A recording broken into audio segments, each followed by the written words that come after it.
ni ko ñëwal maa moom sama bés. maa moom sama journée sama programme ñëwal. mu mel daal ba mu jàllee ay fisc yu diis gann tegu na ca. jooyu ko fenn nag jooytuwu ko fenn xam naa question bi ñëw tey. moo waral wax ji génnaat. photo bi ñu Modou tegal sànq. photo boobu mu xaw a lëngu Ousmane Sonko di ree mooy ba fa Ousmane Sonko di dem. waaw am na solo sànq bu xam nga. Ousmane Sonko mooy photo bi. waaw Ousmane Sonko jamono jii. mook président Macky Sall seen diggante neexut. waa APR gépp am bët bu ñu xoolee Ousmane Sonko. am fuñ ko féetale am nuñ ko téye. kon nag buñ gisee muy dem fenn fi il faut que ñu dem xool ba xam kii lan la fa war a wut. ci lan. saytu ko. xanaa Macky Sall dafa réew mi tax ko woon a jóg. dafa réew mi tax waaye dafa am benn adversaire boo xamante ni yow. mais adversaire bi fu mu jëm kooku ka muy fekk neen dafa bëgg a defar réew mi Ousmane Sonko dem di yóbbu solution. waaw léegi day yóbbu solution.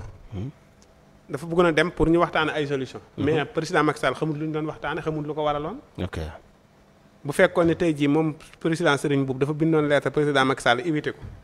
bind Ousmane Sonko éviter ko. kon problème du am. mais bu fekkee même Ousmane Sonko la woo mu ñëw ñuy toog di waxtaan dana xam ba xam ñii lan lañ war a seq lan lañ war a waxtaan. kii nga xamante ni man ak moom si liñ wan si nit ñi ay noonu lañ. te man may kilifa ak réew mi. sëriñ mii maa ngi moom ñi ngi liggéey wala sëriñ mii maa ngi koy bàyyi xel wala sëriñ mii si réew mi la bokk muy dem di toog ak kee te toogut ak man. kon nag xaaral ma jóg si kawam ma jóg ci moom. dóor ko ay fisc. waaw bu fekkoon da koo def si suuf président Macky Sall yëgu ko garaawut mais comme que si kaw la ko def président Macky Sall ne ko kaay. mais bu yuuxu woon mën naa gën a metti si moom. waaw ndax jamono jooju kenn wërta ànd ak Sonko kenn wërta jege Sonko kenn wërta toog ak Sonko léegi la neex rek. ok mais Sonko moom jege woon ko moom wala xam naa ko wala nga ànd ak ku bokk si moom menace la woon bu rëy a rëy. waaw daf mel ni Mbacke si la mi ngi wax sax ni si biir na loolu. waaw kay keroog nee na bañ yónnee message ni am ku ñu yónnee message. ni Mbacke si la mi ngi ni gis de noonu la jegee Ousmane Sonko. nee na am na ci ñooñ bokkoon nañu APR keroog lañ ko filtré seen i jabar. filtré leen. te keroog lañu mujj dee. jeex na loo seq ak moom. waaw rek.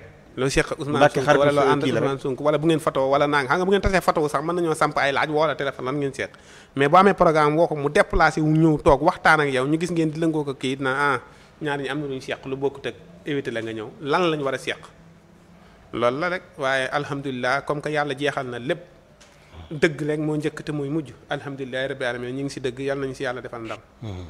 d'accord ana Fall ko gëj nga ko dégg. Fall non déggante nañ démb. d'accord waaw déggante nañ démb. macha allah mu fi doy waar rek. yaa ko gën a doy waar.